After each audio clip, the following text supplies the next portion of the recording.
என்னை அறிவுப்படுத்திய திரு ஆர்பி சவித்ரை அவர்களுக்கு என் நெஞ்சார்ந்த நன்றியை தெரிவித்துக் கொண்டு நான் வந்து இந்த பேச்சை ஆரம்பிக்கலான்னு பார்க்குறேன். எனக்கு ரொம்ப நாளாக ஒரு வருத்தம் இருக்குங்க. என்னன்னா, என்கிட்ட ஒர்க் பண்ண நிறைய பேர் யாருமே படம் பண்ணலன்னு ஒரு வருத்தம் இருந்துச்சு. அந்த வருத்தத்தை போக்குன பிரகாஷுக்கு நான் முதல்ல ஒரு நன்றியை தெரிவிச்சுக்கிறேன். அவர் மட்டும் இல்ல, 2 பேர் ஒரே டைம்ல டைரக்டர் இருக்காங்க. அவர் கூட இருந்த ஒருத்தர், இன்னொருத்தர் வந்து கண்டுபிடிடா டைரக்டர் ராம்குமார். அவருக்கும் நான் வந்து வாழ்த்து சொல்றேன். சாப்ளின் சாமுந்தி எங்கேயோ ஒரு மூலையில பிறந்த சாப்ளினையும் ஒரு குக்கிராமத்தில் பிறந்த ஒரு சின்ன பொண்ணையும் வச்சு அழகா ஒரு கதை பண்ணியிருந்தாரு பிரகாஷ். எடுத்த வரைக்கும் கொஞ்சம் காட்சிகளை பார்த்தேன், ரொம்ப ரொம்ப நல்லா இருந்துச்சு. அந்த பொண்ணு பேர் தெரியல, பட் ரொம்ப எக்ஸ்பிரசிவ். அந்த பொண்ணுகிட்ட சின்ன சின்ன விஷயங்களை ரொம்ப நல்லா அந்த பொண்ணு பண்ணிருந்துச்சு. இதுல நான் பாராட்ட வேண்டிய விஷயம் என்னன்னா, இந்த மாதிரி படத்தை எடுக்க அந்த ப்ரொடியூசரை நான் நிச்சயம் பயங்கரமா பாராட்டணும். ஏன்னா வந்து எல்லாமே கமர்ஷியல் படங்களா எடுத்து ஜெயிப்போங்கிறத நினைப்பாங்க. அப்படி இல்லாம ஒரு வித்தியாசமான முயற்சியை ட்ரை பண்ணி எடுத்த அந்த ப்ரொடியூசரை நான் வந்து ரொம்ப பாராட்டுறேன். அப்புறம் இந்த படத்தோட இசையமைப்பாளர் கண்ணன், தமிழ் படத்துல வந்து வார்த்தைகளே இல்லாம அந்த டியூன் வந்து பெரிய ஹிட்டு. இப்போ இதுல வந்து காதல் கவிஞன் விவேகா வேற கூட சேர்ந்திருக்காரு. ஸோ அருமையான போட்டு ரொம்ப நல்லா இருந்துச்சு அந்த பாட்டு, நீ வந்து போனான்னு சொல்லி. ஸோ அவர் நல்ல ஒரு நேர்த்தியான மியூசிக் டைரக்டர், ரொம்ப நல்லா வருவார் அவரு. அப்புறம் இந்த படத்தை பத்தி நான் வந்து நிறைய விஷயங்கள் சொல்றதுக்கு முன்னாடி பிரகாஷை பத்தி நான் நிறைய சொல்லலாம் உங்ககிட்ட. என்கிட்ட நிறைய பேர் ஒர்க் பண்ணாங்க, நிறைய பேர் உண்மையா இருந்தாங்க. அதுல ரொம்ப சின்சியரா இருந்தவர் பிரகாஷ். ஷூட்டிங் ஸ்பாட்ல கூட ரொம்ப ரொம்ப ரொம்ப சின்சியரா இருப்பார் அவரு. சரணா திரும்பி பார்த்தா சில நேரத்தில் பெண்களோட பேசுறவங்க இருப்பாங்க, பட் அப்படி கிடையாது. அவர் எந்த நேரமும் வந்து ஒர்க்லயே ரொம்ப சின்சியரா இருப்பாரு. இந்த வகையில வந்து அவங்க ஒய்ஃப் ரொம்ப கொடுத்து வச்சாங்க அவருக்கு. இப்படி நிறைய விஷயங்கள் வந்து சொல்லிட்டே போலாம் அவரை பத்தி. அவர் வந்து நிறைய கதைகள் பண்ணி வச்சிருக்காரு. இது வந்து ஒரு சின்ன ஒரு ஆரம்பம் தான் அவருக்கு இந்த படம். நிச்சயமா வந்து இன்னும் நிறைய கதைகள் அவர்கிட்ட இருந்து வரும், எனக்கு தெரியும். நிறைய கதைகள் பண்ணி வச்சிருக்காரு அவரு. நான் கேட்டேன், பிரகாஷ் ஒரு கமர்ஷியலான படத்தை பண்ணலாமேன்னு கேட்டேன். இல்ல சார், ஏதாவது வித்தியாசமா பண்ணணும். அப்பதான் ஒரு விஷயத்தை நான் உணர்ந்தேன். வித்தியாசமா பண்ணா தமிழ் ரசிகர்கள் கண்டிப்பா ஏத்துக்குவாங்க, தமிழ்நாடும் ஏத்துக்கும். அது மட்டும் கிடையாது, அப்படி வித்தியாசப்படுத்த இன்னைக்கு உள்ள அத்தனை டைரக்டர் தான் முன்னணி சீட்ல உட்கார்ந்து இருக்காங்க. இந்த முன்னணி சீட்ல பிரகாஷன் கண்டிப்பா ஒரு நாள் வந்து உட்காருவாரு. அவர் படம் பெரிய வெற்றி அடையும் நான் நம்புறேன். இந்த தாமதமா பேசுவதில் சிக்கல் என்னன்னா, நம்ம யோசிச்சு வச்சிருக்க அப்புறம் யாராவது ஒருத்தர் பேசிக்கிட்டே இருப்பாங்க.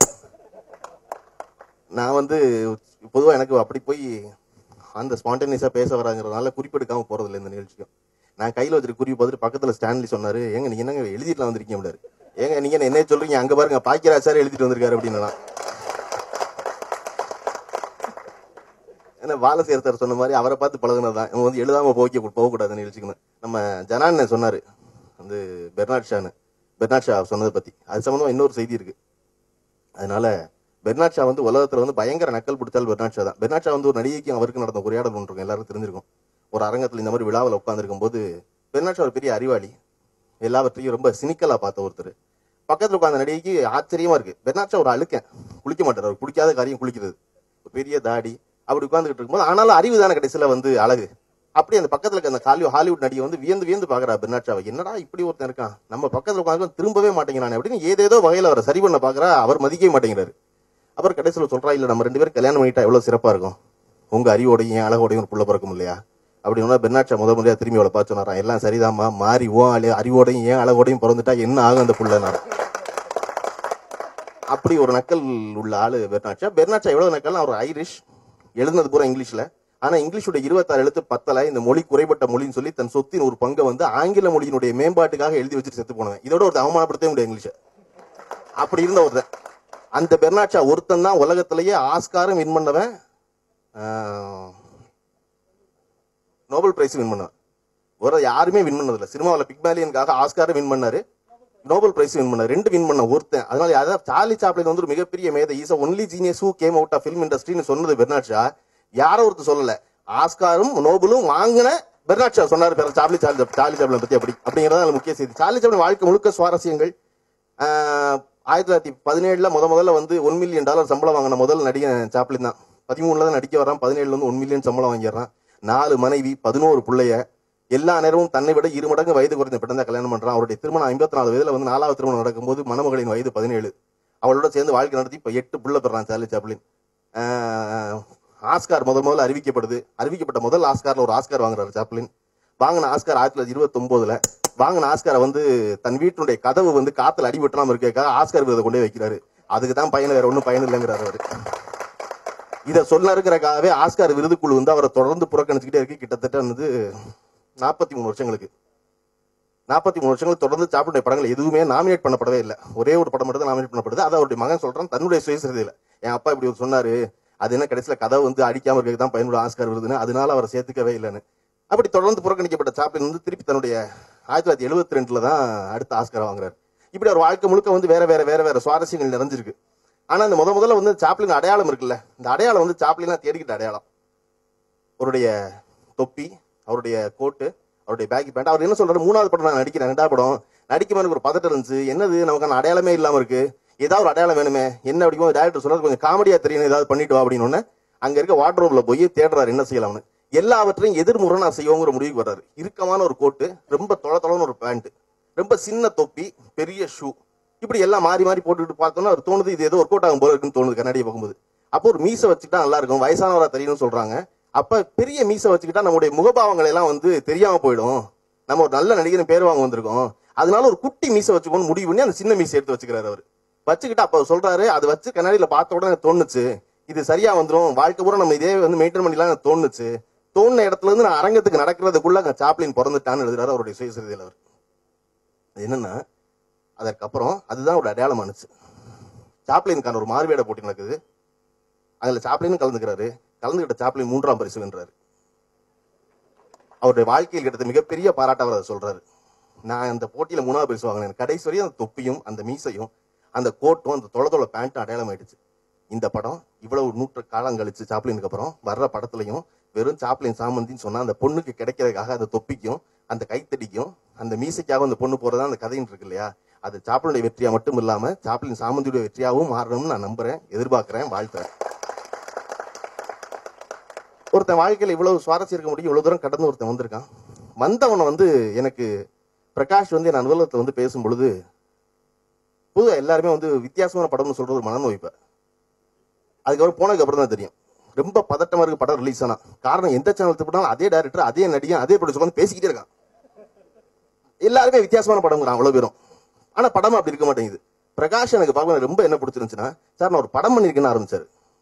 நான் ஒரு படம் பண்ணிருக்கேன் ஆடியோ லிஸ்ட் வரணும்னு சொல்லி அவர் இந்த பாட்டு போட்ட பொழுது அட இது வித்தியாசமா இருக்கேன்னு பார்த்தேன். நான் சொன்னேன் அதை எல்லாரும் பார்த்தவங்களும் அப்படி சொல்லுவாங்கன்னு நான் நம்புறேன். பார்த்திபன் சார் ஒருத்தரே சொல்லுவாரு, ரொம்ப ப்ரொடக்ஷன் வந்து ரொம்ப சௌரியமா பெருசா கேட்டதெல்லாம் கிடைச்சிடக்கூடாது. புதிய பாதை படத்துல வந்து நான் பண்ணும் பொழுது அவர் ஒரு அரசியல்வாதியை வந்து முகத்துல சாணி இடிஞ்சிருவாரு. அரசியல்வாதி பின்னாடி ஒரு கத்தியால குத்துவான், ஒரு வெள்ளை கோட்டு போட்டு நடந்து வரும் பொழுது புதிய பாதையில. அந்த காட்சி எடுக்கிறது மலையில் எடுக்கணும்னு முடிவு பண்ணாங்களாம்.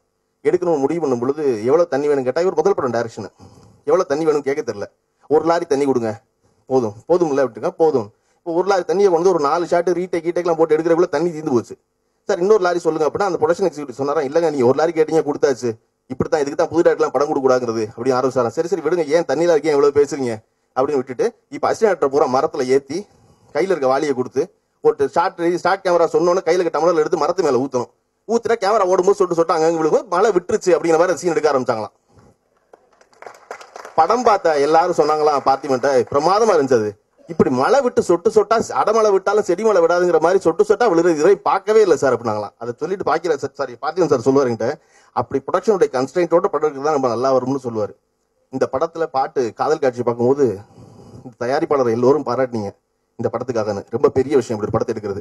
ஆனா அந்த பஸ் மேலேயே ஒரு சின்ன புல்வெளி, அதுக்குள்ளே ஒரு பூந்தோட்டம், அதெல்லாம் போட்டு எடுக்கிற சிரமம் இருக்குல்ல, அந்த சிரமம் புதிய வாதை போல இந்த படமும் மாபெரும் வெற்றியை தேடித்தரும் நான் நம்புறேன், வாழ்த்துறேன், விடைபெறேன். நன்றி, வணக்கம். நீங்க நினைக்கிற மாதிரி ஒதுக்க வச்ச படமா நினைக்காதீங்க, இது கண்டிப்பா எல்லாருக்கும் பிடிக்கும். இது நான் தைரியமா எடுத்தேன்னு சொல்லி நீங்க சொன்னீங்க, எனக்கு பிரகாஷ் மேல ரொம்ப நம்பிக்கை இருந்தது. ஏன்னா நான் அவர் கூட ரொம்ப நாள் டிராவல் பண்ணியிருக்கேன். அவர் சொன்னார் நான் அவரை மேடைக்கு கொண்டு வந்தேன்ட்டு, ஆனால் அது கிடையாது. நான் இன்னைக்கு இங்கே நின்று பேசுறதுக்கு என்ன ப்ரொடியூசர் ஆக்குனது பிரகாஷ் தான். ஏன்னா நான் அசோசியேட்டாக தான் ஒர்க் பண்ணேன். கொஞ்சம் நல்ல ட்ராவல் போயிட்டு இருந்தது. அப்போது என்ன பண்ணுறதுன்னு தெரில. சரி, எல்லாருக்குமே டைம் போயிட்டுருக்கு, என்ன பண்ணலாம் 2 பேரும் டிஸ்கஸ் பண்ணோம். அப்போது என் ஃப்ரெண்ட்ஸ் எல்லாருக்கும் கூப்பிட்டு கேட்டிருந்தேன், இந்த மாதிரி ஒரு சப்ஜெக்ட் இருக்குது, எனக்கு ரொம்ப பிடிச்சிருக்கு, நான் பண்ணலான்னு நினைக்கிறேன் அப்படின்னோடனே என் அப்பா அம்மா, சூர்யா அம்மா, ரெஜினா அம்மா, என் ஃப்ரெண்ட் ஆனந்த் அண்ட் மொய்தீன், இவங்க எல்லாத்தையும் டிஸ்கஸ் பண்ணேன். நீங்கள் தைரியமாக எடுங்க, நாங்கள் பணம் தரோம் அப்படின்னு சொன்னேன். அவங்க எல்லாருக்கும் முதல்ல நன்றி சொல்லிக்கிறேன். அவங்களோட சப்போர்ட்டால் தான் இந்த படம் எங்களால் எடுக்க முடிஞ்சு. நாங்கள் ஜெயிக்கிறோன்னா அவங்களோட ஆதரவு தான். இதில் மெயினாக சொன்னால் என்னோடய அண்ணன், என் தம்பி எல்லாரோட ஒத்துழைப்பும் நிறைய இருந்தது. அதனால எனக்கு கஷ்டம் இல்லாமல் அதை படத்தை பண்ணி முடிச்சிருக்கேன். எல்லாருக்கும் தெரியாது, உதயின்ட்டு இந்த படத்தில் எடிட்டிங் எனக்கு ஹெல்ப் பண்ணியிருக்காரு. டல்சூ ஸ்டூடியோன்ட்டு சரி, அவரும் ரொம்ப ஹெல்ப் பண்ணியிருக்காரு. நிறைய பேரை சொல்லணும், ஆனால் மிஸ் பண்ணிடுறேன். ஏன்னா டைம் முடிஞ்சிருச்சு. 11 மணிக்கெலாம் நம்ம இதை கொடுக்கணும். அதனால் ஆடியோ லான்ச் போயிடலாம்.